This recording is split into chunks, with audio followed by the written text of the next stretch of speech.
Welcome to the Empressa Era podcast, a realm where intuition flows through real life and your personal power is celebrated.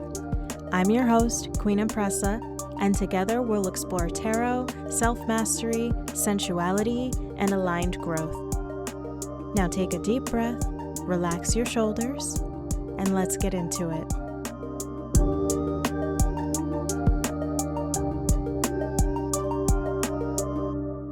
Welcome back, everyone. I am your spiritual bestie, Queen Empressa. Happy almost Valentine's, Galentine's Day, my loves. This is a season of sweetness, action, beauty, and intentional pleasure. Whether you're celebrating with yourself, your girls, or with a partner, this episode right here is to help you make the whole day work for you. Now, before we get started, just go ahead and take a deep breath, like I said in the intro, because I know you weren't listening the first time, so I'm telling you again. Drop your shoulders, soften your jaw, and let your body know it is safe to receive joy and peace. Now, today we're diving into utilizing desire as devotion. Pleasure is power, and quite frankly, pussy is power, okay? And we'll also talk about how to move through Galentine's Day feeling confident, grounded, and nourished. And just so you know, I'm going to refer to it moving forward as Galentine's Day, as I'm speaking straight to the girls today. Honestly, every day, but more so today. Now, this is a little bit of a spicy episode, yes. But this episode is also witchy, resourceful, and very affirming. So nothing here requires perfection, money, or performance. Everything here invites presence, intention, and self-trust. So let's go ahead and get started. Now, before we talk about rituals, plans, or spells, we really need to talk about desire. Desire is not something to suppress, question, or apologize for. Desire is literal life force energy. It's what fuels creativity, it fuels our confidence, our magnetism, and our connection with people. So, wanting love does not make you needy, wanting pleasure doesn't make you shallow, and wanting attention does not make you weak at all. Desire is information straight from the source. It tells you where your energy wants to move, and it shows you what lights you up. It reminds you that you're alive and responsive to the world. Also, if you guys can hear my cat in the background, I apologize. She decided now is the best time for her to take a little bath. So if you hear her, please disregard, and I apologize in advance. Now, Galentine's energy amplifies desire. That doesn't mean it has to be chaotic or overwhelming, right? It can be intentional, it can be gentle, it can be joyful. So, this season invites you to ask one question for yourself. How do I want to feel? Not what should I do? Not what does it look like for everyone else or what does it look like online? How do I want to feel in my body, my heart, and my spirit? Let that answer guide everything you do. So, if you're celebrating solo, congratulations. This is a day of devotion to yourself. A date with yourself, a time with yourself can be so magnetic because self devotion begins with presence. You need to slow down on purpose, feel everything on purpose, move through your day and your night like you are the guest of honor, because you are every single day, but especially on Galentine's. So I have some resourceful ritual ideas because any chance I can get to add in a ritual to my day, I'm going to do it. Speaking of, I want to actually address the word ritual because somewhere along the way it picked up a reputation it does not deserve. A ritual is simply intentional action paired with a meaning. So it's not dark, it's not dangerous, and it's not about giving your power away or selling your soul. Humans have always used ritual. Morning coffee, saying grace before a meal, blowing out birthday candles, wedding vows, bedtime routines, team chants before a game, lighting a candle when the lights go out. These are all rituals. We just don't call them that because they feel familiar and safe. Rituals become scary, in quotations, only when it's misunderstood or misconstrued. And I guess you could throw in there If it's used for negative things or for evil, yes, it can become a little bit scary, but that's not what we're here to do, okay? At its core, ritual is a way of telling your nervous system, your subconscious, and your spirit, this moment right here matters. It helps the body slow down, focus, and receive. It gives your mind a container so your energy is not scattered everywhere at once. Rituals are structure for intention, and structure is supportive. Okay, structure is grounding and it's protective. So, rituals aren't really about control, they're about presence. When you perform a ritual, you are choosing to show up instead of moving on autopilot. You're saying, I am here, I am paying attention, I am participating in my own life. And that right there, that is not harmful. That is empowering. In the Queen Empressa lens, ritual is not something you do to the universe, it is something you do with yourself. You're not sitting there begging, you're not summoning, you're not outsourcing your power or selling your power. You're reinforcing what already exists within you. And ritual is also deeply cultural and ancestral. Every single lineage has rituals. It's how wisdom, care, and values are passed down. To strip ritual of its dignity is often to strip people of their traditions, especially femmes in marginalized communities who use ritual as survival, comfort, and connection. Ritual does not require belief in anything outside of yourself. It doesn't require any labels. It doesn't require spirituality at all. It can be practical, emotional, psychological, or sacred, depending on how you decide to approach it. And honestly, a ritual can be as simple as taking 3 deep breaths before you speak, as gentle as washing your face with intentional care, and as grounding as lighting a candle to mark the end of the day. The reason ritual works is not because it's mystical. It's because intention plus repetition creates safety and clarity. And safety is where your healing begins. The clarity is where your confidence starts to bloom. So, no, ritual is not bad. Ritual is remembering that you get to move through your life with meaning. And that, my loves, is Empressa energy. Now, back to some ideas for your Galentine's Day or Galentine's weekend this year. So, the first thing you want to always do is you want to have a clean slate for the day, right? So, you want to take a shower or take a bath with some serious intention. So, as the water runs over you or as you soak, imagine it rinsing away all of your stresses and rinsing away the confidence you feel that you may have lost along the way.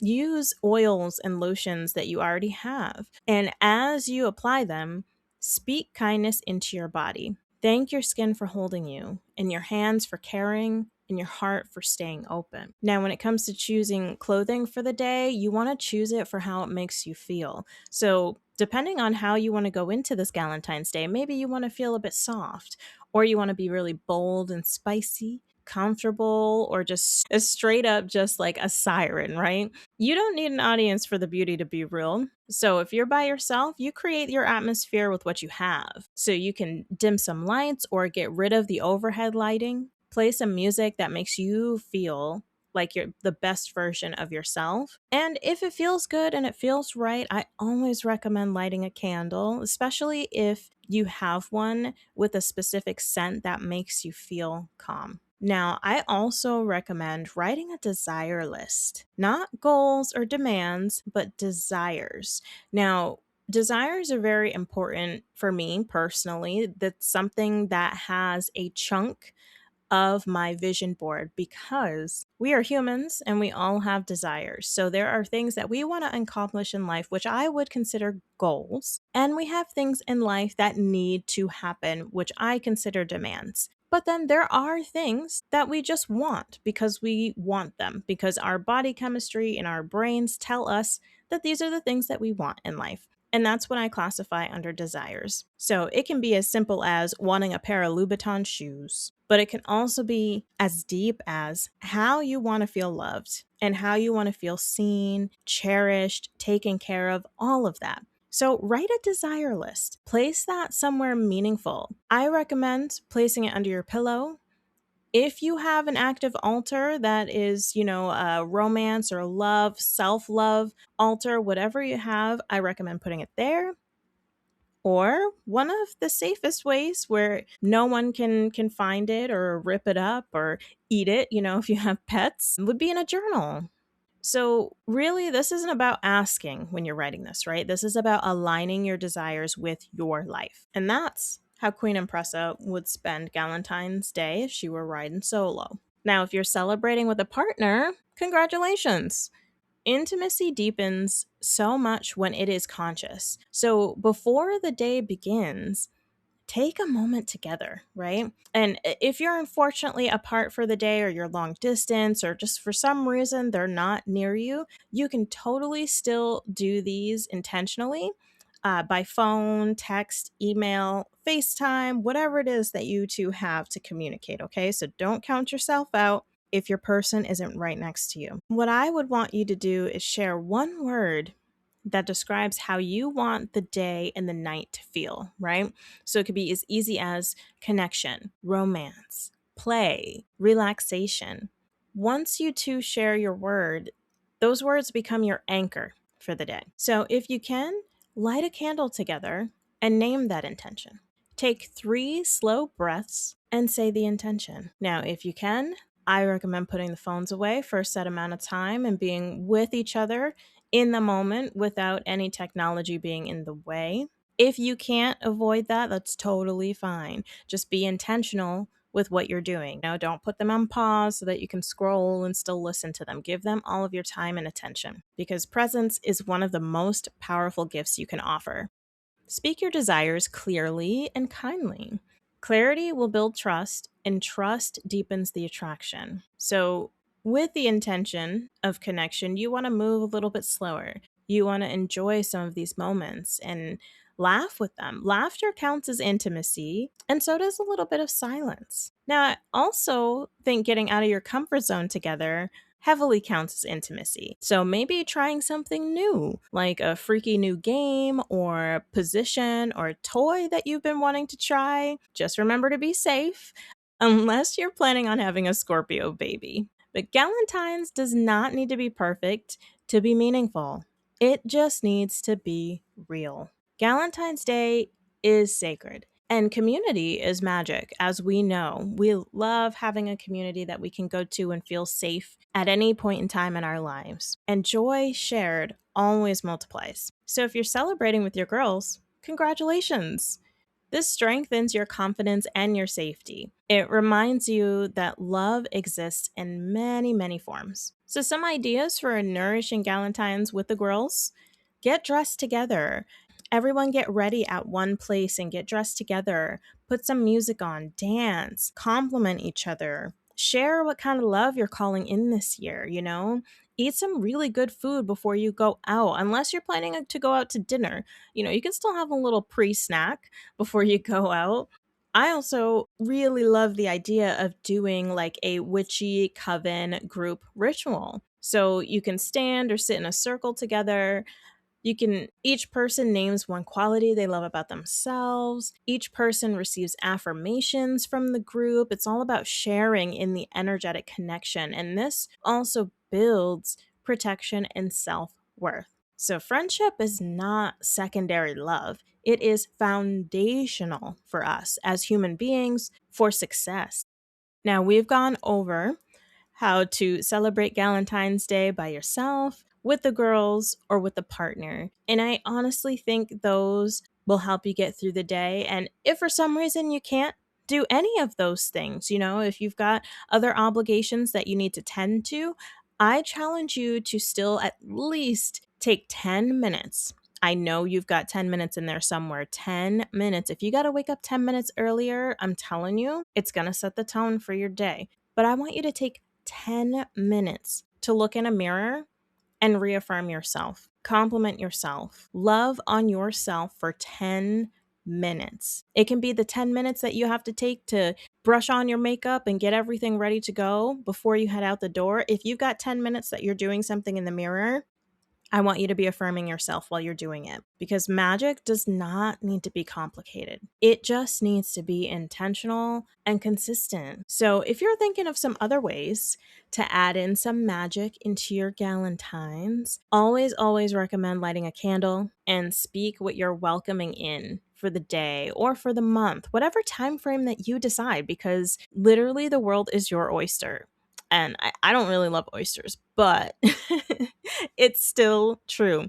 The universe is here for you. It's not the other way around. You're not here for the universe. The universe is giving you this experience. So welcome in love, confidence, pleasure, or peace. Lock it in for yourself. When you're doing your makeup, charge your perfume and your lip gloss and your jewelry. Hold it in your hands and say what it represents for you. And every time you wear it, let it remind you of your worth. Write an affirmation and put it under your pillow. Let your subconscious receive that support while you sleep.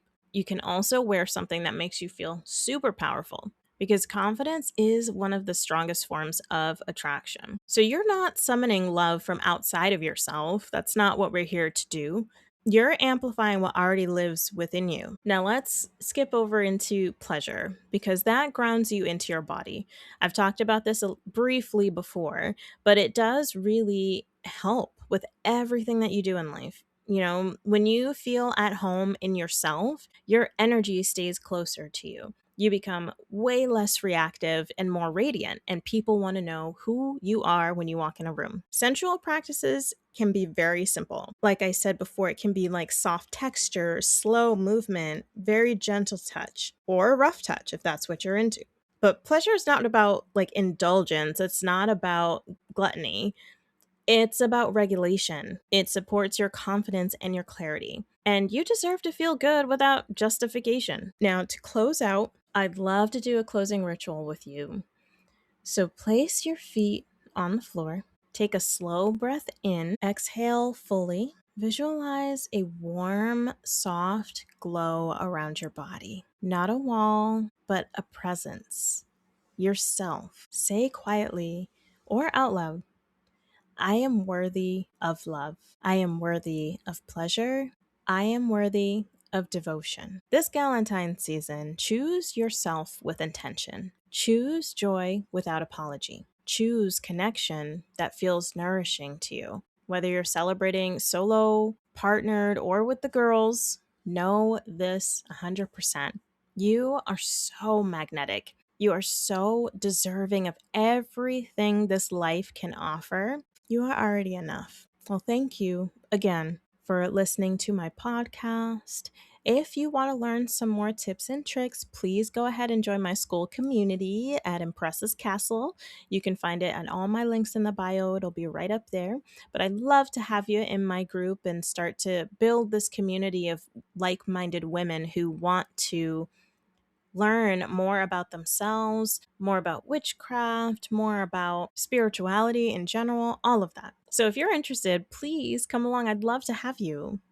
And thank you again for spending this time with me. Until next time, bye, lovelies.